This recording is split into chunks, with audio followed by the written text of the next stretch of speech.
Hello বন্ধুরা, আপনারা সবাই কেমন আছেন? আশা করছি ভালো আছেন, সুস্থ আছেন। আমিও ভালো আছি, সুস্থ আছি।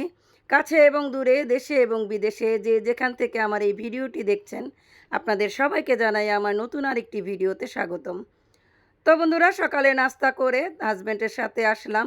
এই যে মোবাইলের দোকানে ওনার একটি বাটন মোবাইল লাগবে, কারণ উনি সবসময় যতই টাচ মোবাইল ব্যবহার করুক ওনার একটা বাটন মোবাইল লাগে। তো ওই মোবাইলটা নষ্ট হয়ে গেছে, তো একটা মোবাইল কিনে নিল। তো আমার প্রেশারটা মাপতে এসেছি, তো ওনারা বললো আমার প্রেশার মেপেছি, বলে লো প্রেশার। তো একটা গ্লুকোজ কিনে নিল আমার হাজব্যান্ড, যে গ্লুকোজের পানি খাও ভালো লাগবে। আর টুকটাক বাজার করেছি, ওগুলি নিলাম। তো এই যে ডাব খাচ্ছে, আমিও খেয়েছি। তো উনি আবার যখনই ওনার সাথে বাজারে আসি একটা ডাব খাওয়ায়। তো বাজার থেকে আসলাম, এসে এই যে সিঙ্গারা নিয়ে এসেছি। রান্না বান্না করতে অবশ্যই দেরি হবে, ক্ষুধা লেগে যাবে, তাই সিঙ্গারা নিয়ে আসলাম। আর সিঙ্গারা খেয়ে তারপরে ভাবলাম একটু গ্লুকোজের পানি খেয়ে নিই, শরীরে একটু এনার্জি বানিয়ে নেই। তো এই যে গ্লুকোজটা কেটে আমি এখন বয়মে ঢেলে নিব।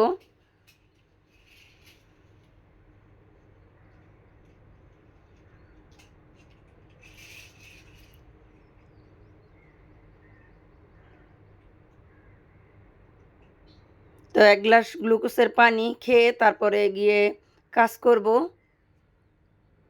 প্রচুর রোদ আজকে।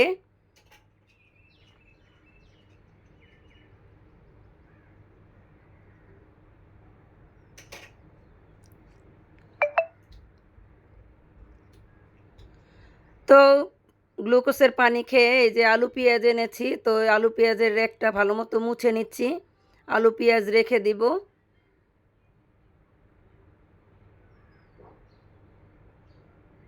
তো এই যে আলুগুলি আগে রেখে দিচ্ছি বেছে বেছে। তো আমার সাথে আমার বাবুও কাজ করতেছে। তো পেঁয়াজগুলিও রেখে দিচ্ছি।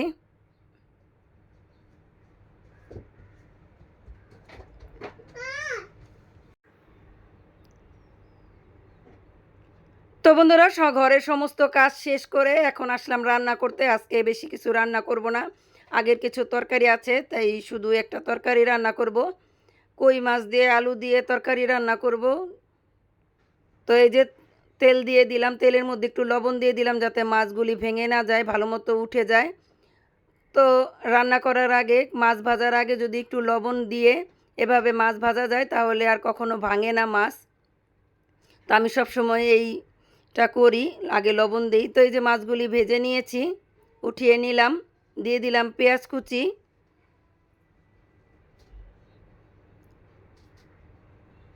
আর দিয়ে দিলাম সামান্য আদা রসুন বাটা, আর সামান্য পানি দিয়ে এখন সমস্ত মশলাগুলি দিয়ে কষিয়ে নিব। দিয়ে দিলাম লবণ, হলুদের গুঁড়া, আর দিলাম জিরার গুঁড়া। এখন দিয়ে দিলাম ধনিয়ার গুঁড়া আর মরিচের গুঁড়া। তো মশলাগুলি ভালো মতো এখন কষিয়ে নিব। এখন দিয়ে দিলাম আলু।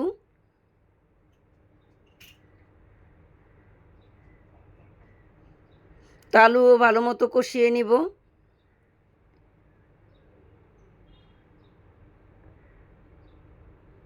তো আলুগুলি কষানো হয়ে গেছে।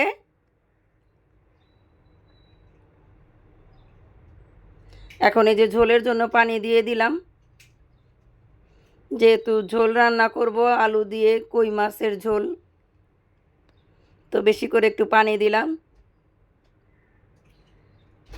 তো ঝোল ফুটে উঠেছে, এখন এই যে মাছগুলি দিয়ে দিচ্ছি।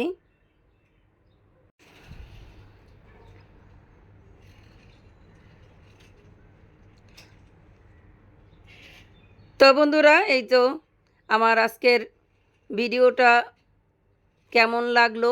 যদি আপনাদের একটু ভালো লেগে থাকে তাহলে লাইক করবেন, কমেন্ট করবেন এবং আমার চ্যানেলটা সাবস্ক্রাইব করবেন। আর যারা অলরেডি সাবস্ক্রাইব করেছেন তাদেরকে জানাই অসংখ্য অসংখ্য ধন্যবাদ। ভালো থাকবেন, সুস্থ থাকবেন। আগামীকাল আসবো আরেকটি ভিডিওর সাথে। বাবা।